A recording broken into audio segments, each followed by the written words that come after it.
What's up, guys? Welcome back to Art by Flan. Today we are doing a bit of art that is near and dear to my heart. So one of the main reasons I ever started drawing in the first place was Sailor Moon, obviously. And one of the main reasons I started drawing, besides loving Sailor Moon and wanting to draw like that, was to create my own Sailor Moon characters. Like some of the first drawings I ever had were of Sailor Moon herself, and then shortly after, my own Sailor Scouts. So that's something I have been drawing, and I've been it's something I've been drawing a long time, and I've had tons of them, and they've all gone through tons of different phases and all of that nonsense. So when I was younger and when the community was much more vibrant, I was a big part or I was very interested in the Otaku Cintiq community, which is just fan Cintiq community. And I had, again, like I said, I had tons of Otaku Cintiq, and I love them, and I still love them. I just can never get enough of them. It's like I love to see what other people can come up with for this universe and all that jazz. So when I was going through some older art, I found one of my surviving Otaku Cintiq, and she's probably one I made or refined, because the same character has been with me for years and years and years, and this is just a more refined version of her. But I found a character sheet I did of her, and I just remembered how much I loved her design. And so I ended up sketching it and really liking how it came out. So that's what I'm doing here. I finished up the sketch at like 1 a.m. because I was just in the zone. You know how you get in the zone when you're drawing? Luckily it was Saturday, so at 1 a.m. I was staring at this finished sketch, and I'm like, yes, and I just zoned out for a couple hours while working on it. So I'm really happy with how it came out. The pose is referenced, but I feel like it's still off a little bit. It's much more dynamic than I usually do, and I'm really happy with that, because most of my stuff has a tendency to be pretty static and uninteresting, but I'm really happy with my pose being sort of dynamic, sort of motion fluid kind of thing, and I'm really happy with this piece overall. Like I said, the character herself, her name is Jaku, and she's fairly old. She was definitely started out as a Mary Sue self-insert when I was younger, but she's grown up with me, and she has several forms, and one of them I just happened to use her for, Otaku Cintiq, and so this is her, and her name is Sailor Selini. She is not from Earth. When I started, everyone does their Cintiq differently. Like, a lot of people will stick them in the same universe as Sailor Moon, but as I got older, I didn't want to rewrite or change what is canon for my fan story, so I just ended up making them in a different part of the galaxy, or a different part of the universe, because the universe is big, and it's stated several times that there are other Cintiq elsewhere in the universe. So that's what I do. I kind of focus my attentions elsewhere, especially in my later years when I grew out of that, childish Mary Sue phase. But yeah, this is Sailor Selini. She is from a planet with 2 moons. So she is a Sailor Moon of sorts, just not, Earth's moon. And that's her guardian planet, is one of the 2 moons of her home planet, which I can't remember the name of off the top of my head. I had a whole big story right now for her, but it's probably garbage now. So I'm happy with just the basics that I could remember. So she and her younger sister, are the guardian Cintiq of this planet. This planet has 2 moons, and they're both representative of those 2 moons. It's a very steampunk planet, which is kind of the look I went for her outfit. So you see a lot of, it's a very steampunk military kind of planet. I think it was originally like a desert planet, kind of like that, but I don't really care for that idea anymore. So it's definitely more of a steampunk military planet. And so that's what the kind of motif is for her. Her weapons are a saber, as you can see, a sword, and a gun. I've never seen a lot of Cintiq with guns, and so when I created her, I was like, that's such a neat idea. And so, like I said, I modeled her outfit sort of off of military stuff, and so that's why she has sort of military weapons. This is a longer video because, I don't know, this piece just took me a long time. There's just a bunch of details and stuff that, I don't know, it just took me longer than usual. And I also, as you can see here in several other locations, I just fudged up the line art a lot. Like, there were several spaces I had to go back in and redraw some line art. I had to change the line art up and put in spaces that I clearly missed in both the sketch and my initial line arting. And I just had a lot of trouble with it, and it's not exactly even, as you can see here. But here I am redrawing in some parts that I just straight up missed in both the sketch and the line art. So not sure what my thought process when doing the line art was, but I completely just, I biffed it on the line arts. There's several places, like I said, I had to go back and fix that. The color scheme, like I said, I didn't change much from the initial design I had for her. Like, I think I just moved those buttons right there from the outside to the inside of that clear stripe.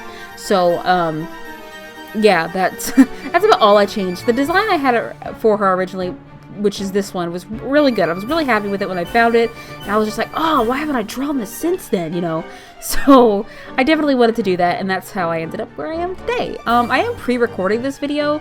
I'm out of town today, and I won't be able to upload this video when it's supposed to be uploaded, so this is being recorded. I'm speaking to you from the past. Normally I record my videos either the day before or the day of, and that's really dangerous for me to do because what if something happens and I can't record, but I'm also really lazy and like to procrastinate, so that's how that usually ends up. So yeah, this is recorded previous weekend from when this is actually going up, so hello from the past. But like I said, this is a longer video, and there's a big chunk of it that I had to really speed up because it was just like 15 minutes of me shading hair, because this character has so much hair that I always spend forever inking and shading it, so I really had to speed up that particular clip of me shading her hair, or the whole video would have just been her hair. And nobody wants to watch a video of me shading hair and not giving you a tutorial about it, I guess. If you wanted, you know, a 15-minute hair tutorial video, then maybe I could do that, but in a video that's supposed to be a whole picture, you don't want it all to be focusing on the hair. Like I said, this is definitely a different pose. I won't say different because I do, you know, like to do action poses, but I don't do them as often as I would like to. I just sort of fall into the habit of just static poses, because I think a lot of times when I am drawing, I focus on what I want to draw them in, like focus more on the outfits than what they're actually doing. And so when I do have a picture that's very filled with motion and kind of active, it's because I was thinking about what the characters were doing rather than what they were wearing. And so I have such a soft spot for designing outfits and clothes, so it's normally, you know, that's normally what I think about, is drawing them in the outfit and not what they're actually doing.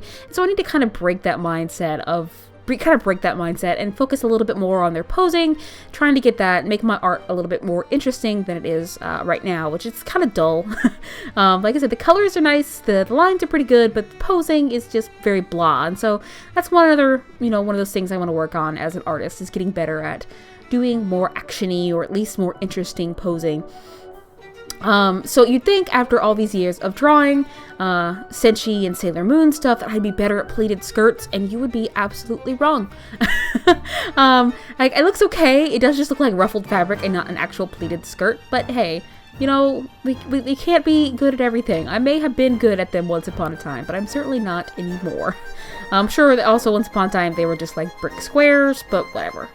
So here I am just shading on her actual sword. Like I said, these designs are all lifted from stuff I designed years ago, and I'm so surprised that I'm still happy with them, because lots of times when I do design things years ago, like, well, not just me, but everybody, you know, you think, oh my god, this is garbage, I never want to see this again. But I was really happy with how this one came out, because I've been designing, you know, Cintiq for years, and I've had a ton of them over time, and you know, she's just one that, you know, really stuck with me. And so I'm really happy to just took some time and devoted some art to her, especially since, you know, by the time this goes up, the new season of Sailor Moon Crystal will have aired, and I'm super excited for that. And, you know, to be perfectly honest, I just remembered that. I did not even think of that when I was doing this piece. So yeah, that's awesome. New Sailor Moon sort of fan art. I'm on the ball this week and I didn't even know it. So just adding some shading to her weapons. Like I said, I'm not really familiar with shading inanimate objects. Like it seems to be a lot easier than shading faces, because I'm not really familiar with the planes of the face, so it's all sort of up in the air, and I hope this looks right when I shade it. With inanimate objects, I can kind of see the shapes better to apply shading to them. And here I am moving on to her hair. Like I said, there's a large portion that's just shading her hair because she has so much of it. And as much as I love this character, she is in fact my oldest character. I've had her since maybe forever. I've had her forever. I couldn't even tell you when she was made. She's just always been there. But she just has so much hair, and it's such a pain in the butt to shade sometimes, and I just like, ugh, I don't want to do that. But sometimes I'm like, yeah, I'm going to do that. And then I immediately regret it halfway through. You could tell she had her roots in Sailor Moon just because of the long blonde hair. I always have a soft spot for characters with long blonde hair because of Sailor Moon. Like, my favorite princess is Rapunzel, and of course Sailor Moon's my favorite character, and one of my oldest characters has long blonde hair, and it's something that's stuck with me throughout my entire life. I personally, when I was younger, I wanted to have really beautiful, pretty, long blonde hair, but when I got older, I was like, nope, none of this nonsense, and chopped it all off. So I have short hair now. I am not going back to long hair. There's no way, especially not having to manage all of this. And speaking of her hair, it's really super long. There is no way that would actually be feasible, but hey, she's a magical girl. She doesn't have to make sense because she's got magical powers, so maybe her hair is magic as well. That's why her hair is so big, so she keeps all of her magic and secrets. Just going on to her weapons here. I ended up changing the line art on the sword to make that like center line white instead of adding highlights like this, but I cut that out. I didn't record myself changing the color of the line art or adding the background because that's just going to it was just going to make this already long video longer. Like, because this piece was a bit more complicated and detailed than what I normally do for YouTube, I had like 11 clips, whereas normally I only have like 4 or 5 because I could just sit down and record it all in one go, but I kept having interruptions and I kept having to stop and pause and go do things, and so I had a lot more clips for this much longer video. And here I've just taken it back into Photoshop, and I'm fiddling with the shading to get everything, you know, a better tone than what it was. And just going back in and adding some more highlights I forgot. Like I said, I forgot a lot of things during this. Like I said, I forgot portions of the line art and had to fix stuff, and it was just really strange. And I also had changed the color of her eyes. Like, for whatever reason, I had a reference picture. I have references for most of my characters, and I thought I had the right eye color on it, but it was more of a pale red than the actual gray it was supposed to be. So I don't know what went on there, but I did fix that. Here I am going in with the gradients just to give it a bit more depth. And sometimes when I'm working on this, I think, why do I even bother with this? But then I turn them off and on, and it definitely gives the picture a bit more depth, and I really like that. It adds, you know, just another layer of shading that looks, you know, better than just the regular cell shading. And when I add the colored line art, you'll see at the end here, it really looks really, really good. And like I said, I'm really super happy with this picture. So, yeah. I don't usually have to talk this long, so it's a little bit weird. I'm running out of things to say, so I've jabbered on for quite a bit. But yeah, just editing the finishing touches right here to get those gradients in. Like I said, if you see me turning them off and on, you'll definitely see a difference between, you know, when they're on and when they're not. So, thank you guys very much for watching. If you like what you see, please don't forget to like and subscribe to my channel for more great art videos. Have a great day!